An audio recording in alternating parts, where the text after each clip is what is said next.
All right, we got a pretty serious hill we got to try and climb here, about the steepest we got on our farm. Let's see if the old gal can do it. I mean, she's a steep one. 3.3, 3.2, 3.1, 3. Come on, baby, come on.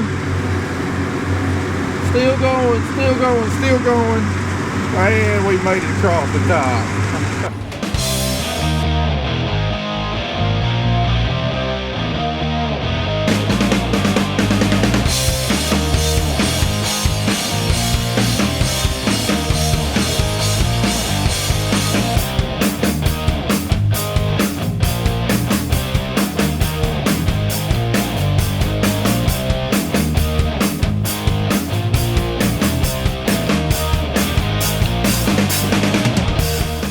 All right, before we get started, I want to, we've been planting quite a while. I want to double check my calibration because this mix is real dusty and it might have gotten in around the auger, might be affecting flow a little bit. So we're just going to double check, make sure we're putting out 62 pounds per acre. So we'll go to that, stationary calibration.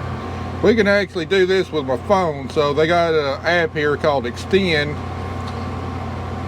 And this is going to connect to Wi-Fi through this monitor right here. All right, connect to Wi-Fi.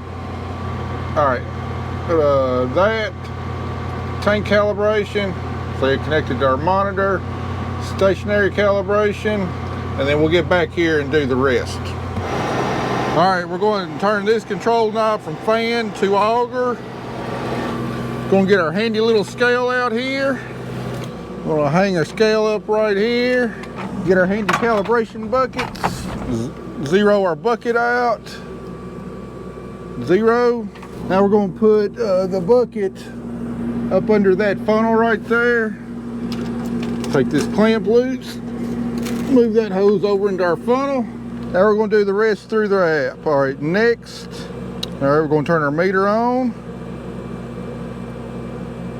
And then we're gonna hit start. Now we're going to, I don't know, we'll fill this bucket up about halfway and then weigh it. I know you probably can't see it, but right there, it's counting how many estimated pounds we should be getting. All right, that should be close to enough, so we're going to stop it. Now we're going to weigh our bucket here.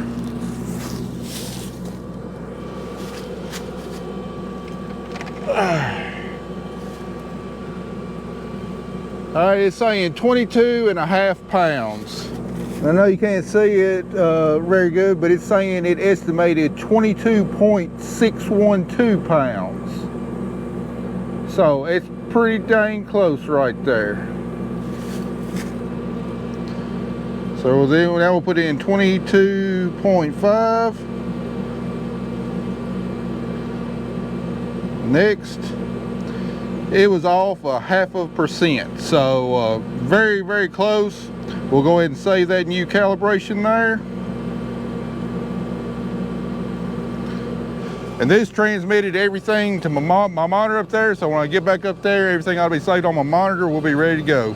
That right there is how easy it is to calibrate this drill. It's absolutely amazing. You know, I've got a video on how we normally calibrate a drill, and it involves taking a few of the hoses going to the seed boot off, tying a sock around the end of it so it can capture the seed, and then engaging everything, driving forward so far, and then taking that sock off and measuring what come out of each tube. And then we've got a formula. We use that takes the grams that we weighed and the distance we measured and tells us how much tells us the rate that we're putting out. It's extremely accurate that way, but because all this is computerized, this is also extremely accurate, or it definitely has been so far, but this is way easier.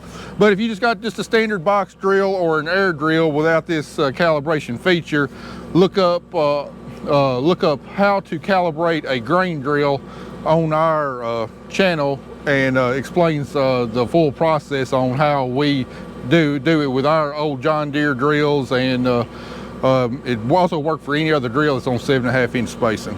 Well, me and Kelly have been blowing and going on this, spraying this corn ground for the cover crop. We have covered almost 500 acres in 2 days. I've got 3 passes left to be completely done.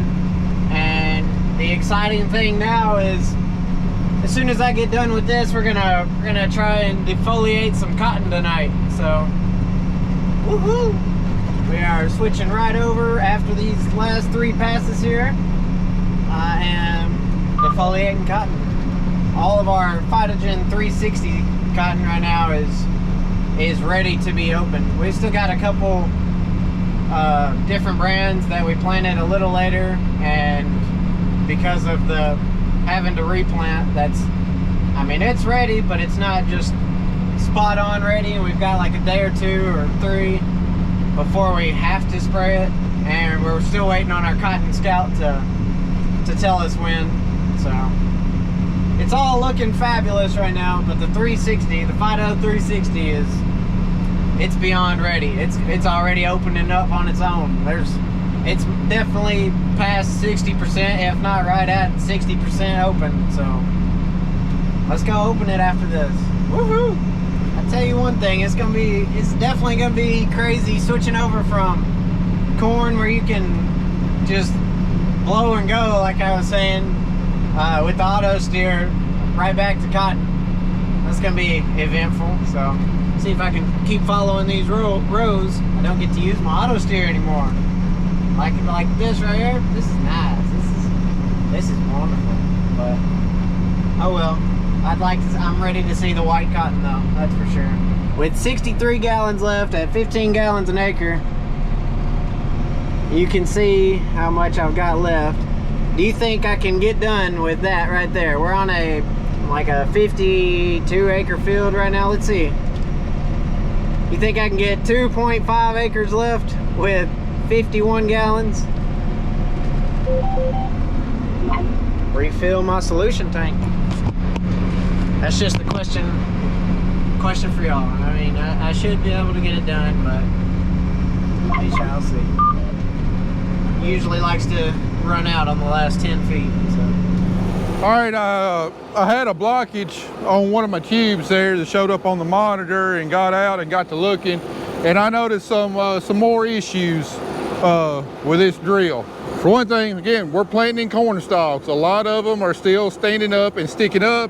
And what happens is you're going through the field, these stalks get pushed up in here where your depth control handle is. You see where this one is?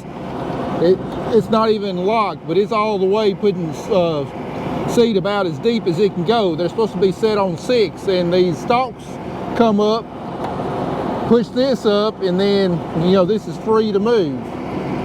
Now, this isn't a problem strictly with this design. I've also got problems with this on my John Deere. Any place you got any drill, you got a T-handle right there with notches, this is a potential problem. So don't really know what can be done to alleviate that, but it's an issue with this drill, it's an issue with my John Deere drill, and any other drill that's got T-handles.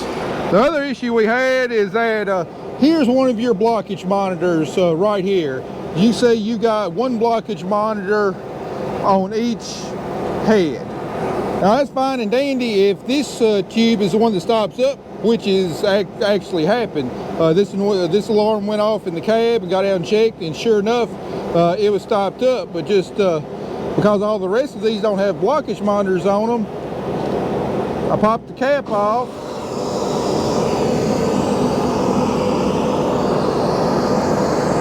And I don't know if you can see, but up in that hole right there, there's seed.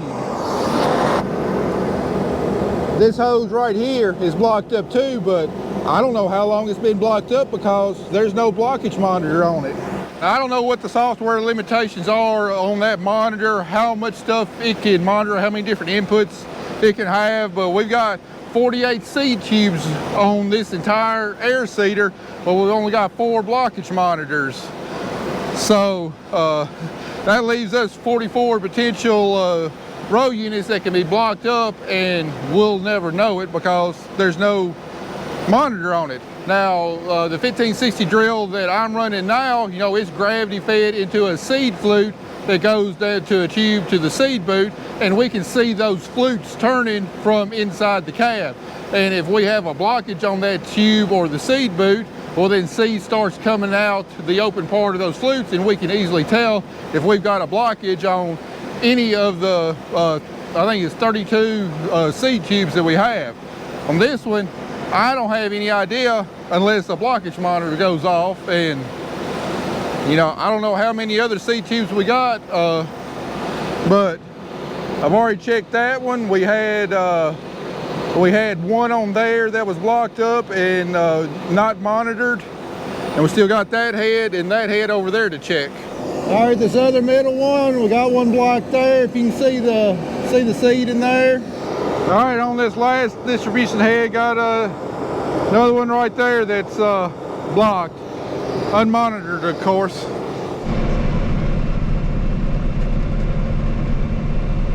Oh no!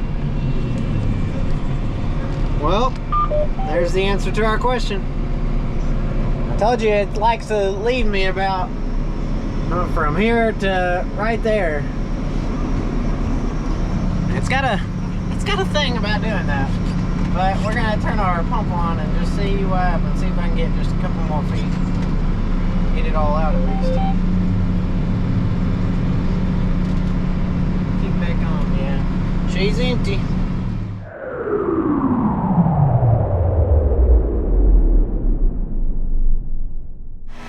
All right, guys, we're gonna take a little bit of a break from drilling our cover crops to come out and do something y'all haven't seen on this channel before. We're up here in the city limits of Jackson and some of our double crop soybeans, and we need to get a cover crop on it. However, it's going to be probably first part of November before we have a chance to get out here and harvest this, and we really need to get our cover crop planted earlier than that, especially due to the requirements from Equip. They state that we need to have our cover crops planted in order to get compensated for them. We need to have them planted by October 15th. Now, we have had some little bit of leeway in the past, but we definitely don't need to be waiting until October to plant these. And because we're here in Jackson with subdivisions over there, Black & Decker here, highway over here and everything, our ag pilots that fly on the rest of our cover crop seed refuse to do this, and I can't blame them because it's just asking for a big headache from them. So I was able to find a company that will come out with a drone and spread our cover crops. So we got about 100 acres of double crop beans in this area right here, and they're gonna get it spread for me.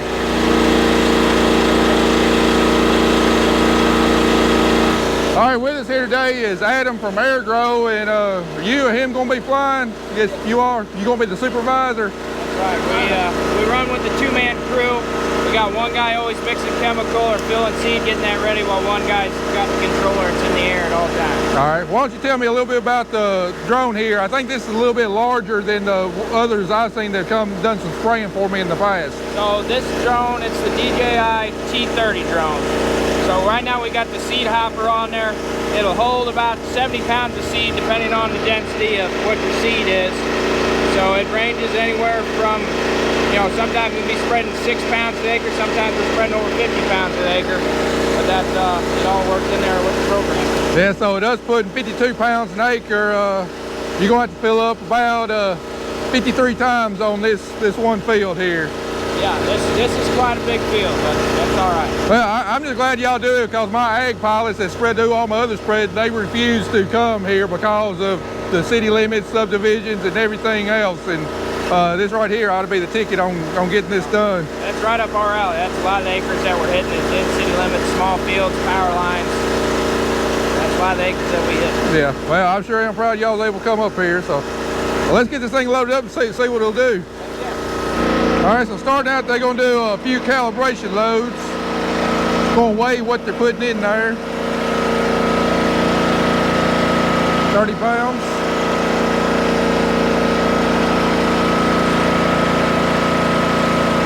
$27.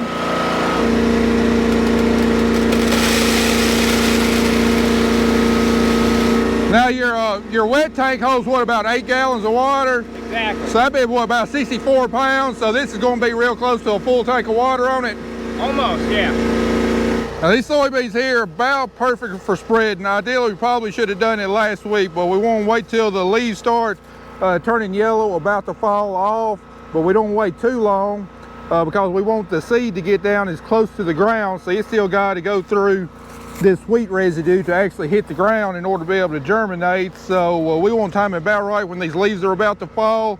The seed, when it's spread, can hit the ground, and then the leaves will fall off on top of the seed. Then hopefully we get a good rain and we'll have real good germination and a real good stand out here. Last year didn't quite happen that way. We just didn't get the rainfall to get a good stand.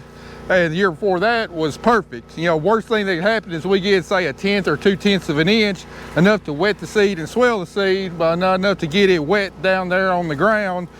Keep it wet long enough for it to germinate. So aerial seeding, whether it's a drone or an airplane, it can always be kind of hit or miss. And that's why I much prefer drilling our cover crops, because we're definitely going to get the seed in the ground. We're definitely going to get a good stand doing it that way. However, I found out waiting until early to mid-November to drill this, we'll actually get more biomass aerial seeding it early with a less than ideal stand than what we'll get is if we wait and drill it in early to mid-November and get a perfect stand, just because it's got an extra month's worth of growing season and can accumulate more biomass.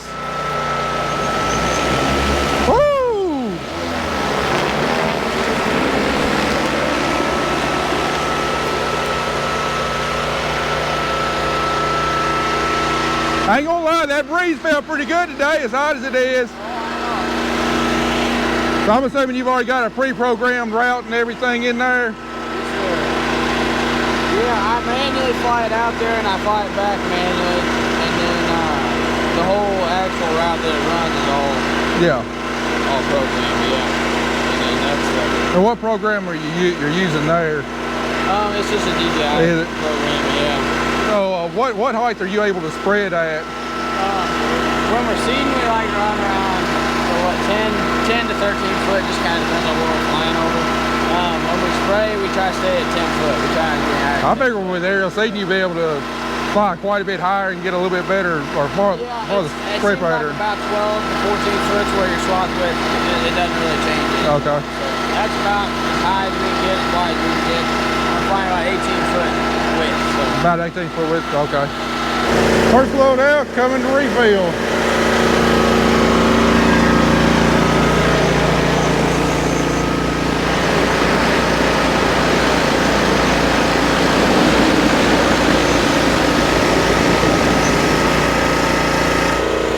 All right, load number 2.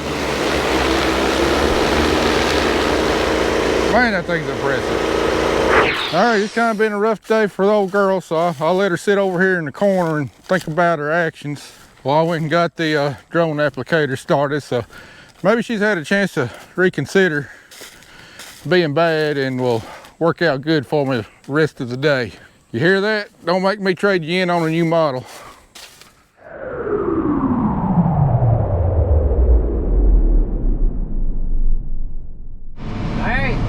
I'm in everybody's favorite crop right now, and it is looking wonderful, really.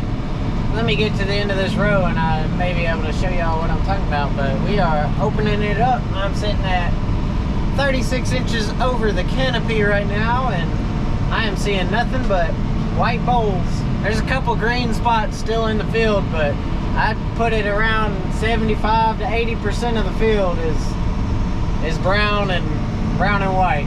Got some good looking cotton over here. I can't say nothing about the regular cotton or the rest of the cotton, but this field right here is looking fantastic. I had to take a quick break and just admire this. It's not even fully open, but man, look how just pretty this is.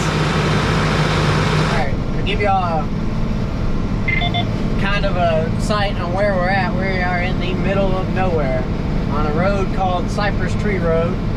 That's as curvy as I'll get out. If you go down it, I mean, I'm not gonna say you a wreck, but I've seen 2 wrecks and I've only been here a year. And this biker comes down and I'm sitting there priming my boom, which I can't really stop priming my boom or I have to restart, and then you're just wasting chemicals. So yeah, I was just sitting there priming my boom and I saw him coming, but I mean, like I said, there's not much you can do right there when it's right going. And I let him get all the way pretty much right up to us. I gave him like a 20-foot jump. I cut the auto prime off, which my booms were not 100% primed just yet. So I cut the boom off and let him pass, and he just sat there. He gave us the dirtiest look ever that you could possibly ever give somebody. He got on like one pedal and just stood up on this bike and just was staring at us. And I was like, well, I mean, what are you talking about, dude?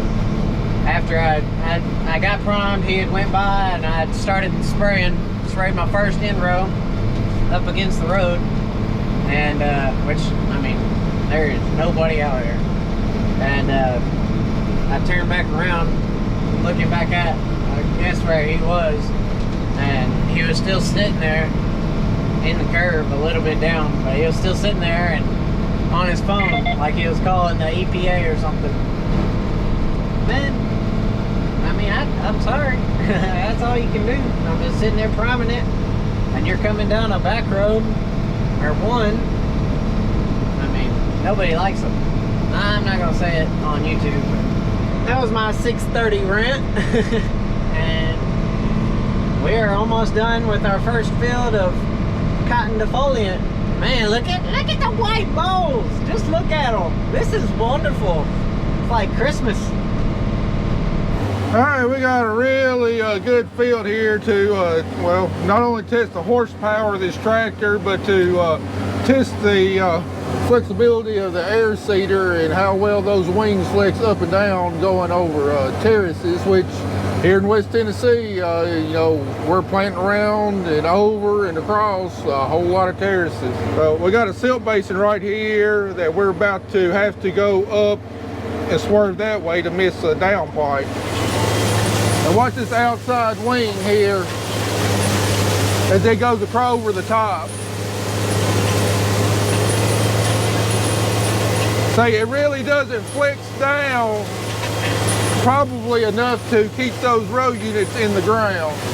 I mean, I think it does a fair amount of flexing, but I was hoping that those wings would be able to rise up on the terrace a little better and also fall down over the top of the terrace a little better. I know it doesn't have the flexibility that my Kinsey 3600 planter does, but as far as how it compares to other air seeders, I don't know, because I don't have any experience. It definitely flexes a whole lot more than my 20-foot John Deere 1560 rigid drill, though. All right, here's another one. So it's going down some, but I don't know how many degrees it is, but it's not a whole heck of a lot. All right, this same silt basin, see how well the wing rises up on it.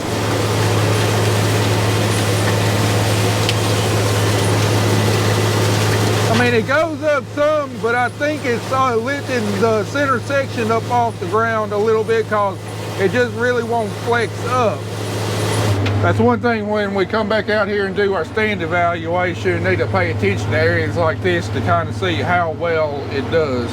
And if I had to guess, that's more of a function that the air seeder is sending pressure to the wings to add down pressure to the wings, you know, to maintain, you know, constant down force across the whole air seeder, and just not really letting the wings pick up, if I had to guess. All right, here's another view. See, it's just wings just not wanting to hang off down on the other side there. It just kind of levels out a little bit, and that's it. Although in all fairness, they might not have much wing flex down built in, because right there at the pivot point, row units adjacent to each other, if it flexes down too much, might get into each other because they're only 15 inches away. I'm no engineer, I'm just an old farmer, and I haven't stayed at a Holiday Inn anytime lately. All right, we got a pretty serious hill we got to try and climb here, about the steepest we got on our farm. Let's see if the old gal can do it. I mean, she's a steep one.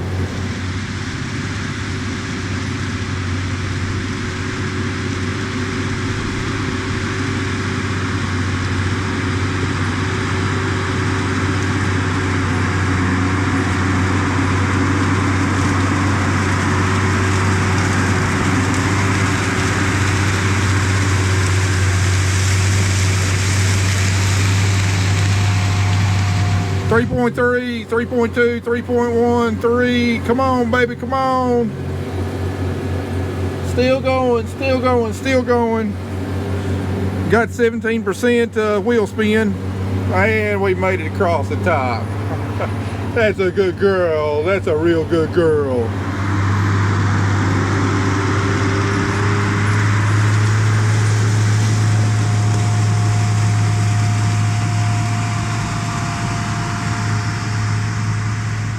All right, we're about to take this thing down the road again, and always safety first, especially when you're towing close to 40,000 pounds behind you. Make sure you got that seat belt buckled. Now, we've already made a few trips down the road with this thing, so I'm a little bit more comfortable. And one of my biggest concerns about this air seeder was how tall it is and narrow it is, which makes it great on these narrow 2-lane roads, but I didn't think would make for great stability. So far my experience has been that transporting this thing is easier than what I thought it'd be. Now, you're not going to set any speed records getting down the road with this thing, and with the tires that's on there at the PSI that's recommended run, I think 12 to 14 PSI, 20 miles per hour is the maximum road speed with those tires. So we got our CVT set on 18 miles an hour, and we're just going to take our time getting to the field. But you know, surprisingly, it's pretty stable. Mounting the air seeder to the drawbar rather than the lift arms has made a big difference in how much weight I've got on my front end. I don't think I could go down the road with that thing on the lift arms. My front end was just way too light, but my front end feels a lot more planted and secured with the hitch moved closer to the rear axle by being mounted to the drawbar. Now, where I'm really concerned with stability is when we meet oncoming traffic or let somebody pass and having to pull over onto these rough shoulders. And right now we got a real nice wide shoulder, but there's plenty of places going to our fields that's got terrible shoulders, and really worried about the tipping and the stability when we do that. But however, right now I'm right in the middle of my lane, maybe a little to the right, and if you look behind me, the air seeder is not sticking out past that yellow line at all, so the need for me to actually pull over for traffic is very minimal. So I can keep these tires on the pavement where it's nice and smooth and level, and really helps the stability. And I gotta say, we don't have any cameras mounted to the rear of the air seeder. That's, if I were going to own this, that's something I would like to do. But surprisingly, the view out of both of my mirrors, seeing back behind it, is pretty good. I can't see immediately right behind it, but I can easily see if someone's wanting to kind of nose out and pass me. All right, I noticed I got somebody behind me. I don't know if they're going to want to pass. They don't look to be in any hurry, but we got an oncoming car coming up here, so I'm just going to maintain my lane. We're not crossing the yellow line. I'm sure it might make motorists nervous. Well, you see, that one pulled over off the road, and he's 500 yards in front of me. But I mean, there was no need to. His lane is completely clear.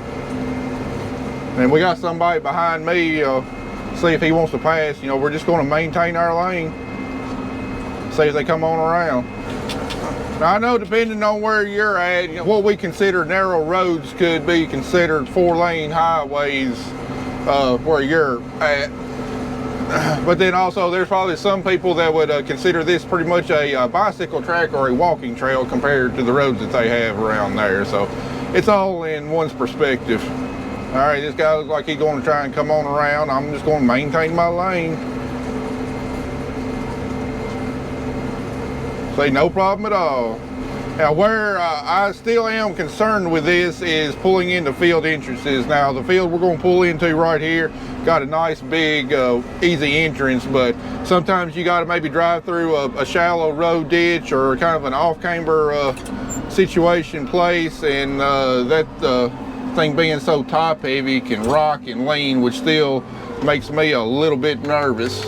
That just goes to show you, even though we got a little bit undersized tractor, getting down the road with this thing is not the bad nerve-wracking experience I was expecting it to be.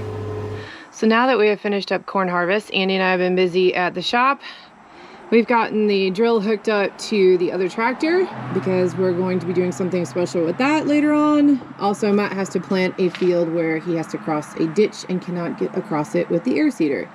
We have defoliated 45 acres of cotton so far, and now this is the awesome project we're working on down here at the shop. Okay, so my project for the last 2 days has been to blow off this corn header and then start to clean it up. It's an awesome job, one of my all-time favorites. As you can see, I've gotten these two cleaned up pretty well. Notice the difference. I know Matt hit something pretty hard for that to be broke like that. And we've got some other things we have to do to it, so might as well get it cleaned up and ready for the shed. As you can see, it was very dirty. Just trying to work my way from one side to the other and do the best of my abilities. Don't have a great helper today though. Although he does enjoy the corn. It's also fall break, so somebody's out here helping. Did we figure out what side's what? I don't know. Really? The L's have L's and the R's have L's. I don't know. Is put it in and see if it fits, right? It doesn't. It fits just fine. It'll go up there perfectly with the holes. No. But Andy got to blow off the combine, which is not a fun job either. It's a fun job, right? What would you say? You'd rather blow the combine off than wash it? Oh yeah. What? You can wash it for days.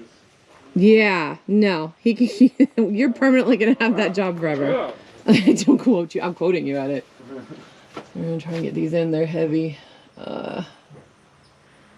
Good question. It'll work out because one side has to fit, right? Yep, that's the plan.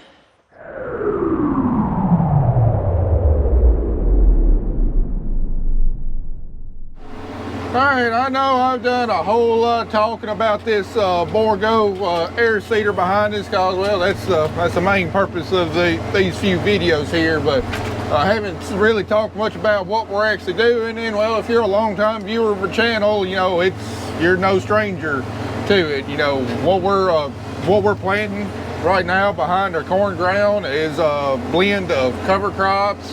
And, you know, I've talked extensively in the past about, you know, why we do what we do. But the blend that we're planting today behind our corn crop, which will then be planted into cotton next year, is, say I'm putting down 35 pounds of cereal rye, 4 pounds of annual ryegrass, 10 pounds of crimson clover, 4 pounds of radish, 4 pounds of buckwheat, 1 pound of rape, a pound of flax. I'm trying some flax out this year. We're doing this for a multiple of reasons.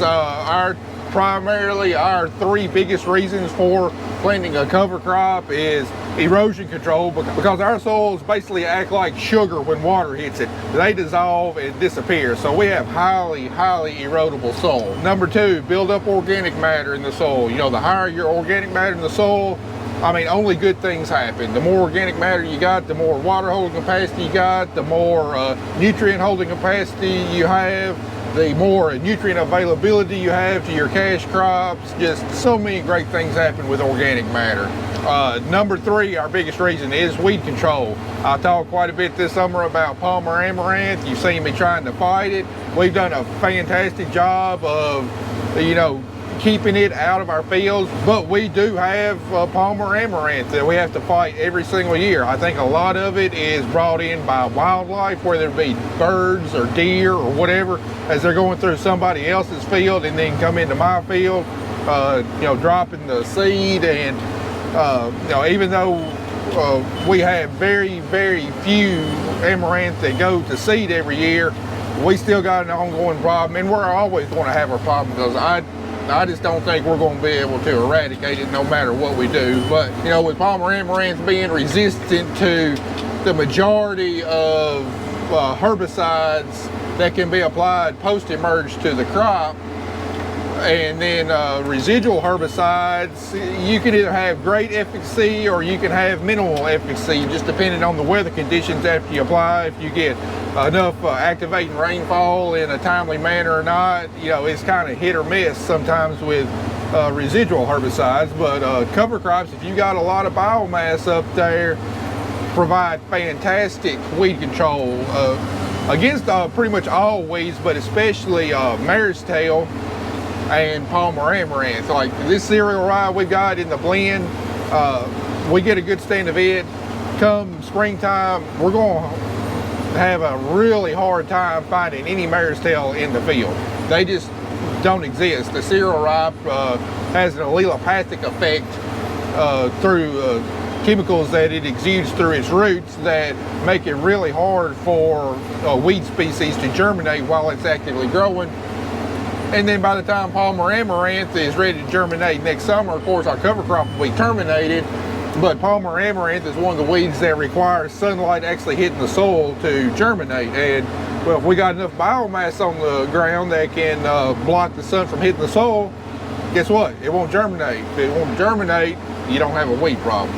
Cover crops are not 100% effective against weeds, but they are a very valuable tool in our toolbox at work, to where we're not relying solely on chemical measures to control weeds, and we don't have to turn to tillage to control weeds. So the blend that we're planting, I've kind of tailored for cotton, planted after corn, because that's going to have the longest growing season.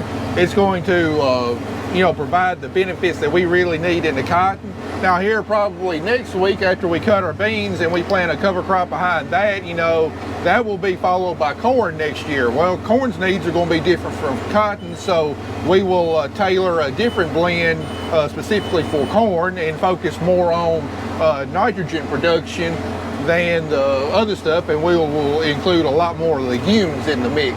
And then the rest of my ground has already been aerial seeded. The few acres of cotton that we've got that we're not going to plant winter wheat on has been aerial seeded with a mix specifically tailored to go into soybeans next year. You know, you don't want any nitrogen production going in front of soybeans, otherwise your soybeans can get lazy. So it's primarily grasses with some brassicas thrown in. We're going into soybeans next year, and then all of our double crop soybeans have been aerial seeded, just like you saw yesterday with the drone aerial seeding in the city limits of Jackson. The rest of my double crop soybeans in Crockett and Madison counties outside of Jackson was aerial seeded early last week with a plane. So, and it's a little bit different blend than what I'll be planting behind my soybeans, because some species don't germinate real well when they're broadcast, like winter pea. You know, we'll be planting winter pea through this air seeder behind soybeans going into corn next week, but it's got a real hard seed and does not germinate real well on top of the ground, so I had to leave it out on my blend where I aerial seeded. So that's pretty much a brief overview about, well, I don't guess it really was very brief, but I tried to hit on some of the high points and considering factors of, you know, what we're doing with this cover crop, how we tailor the blend to the crop we're planting behind, the time that we're planting, and the crop we're going into, and also the different planting methods that we use to try and maximize the amount of success that we can have with these cover crops.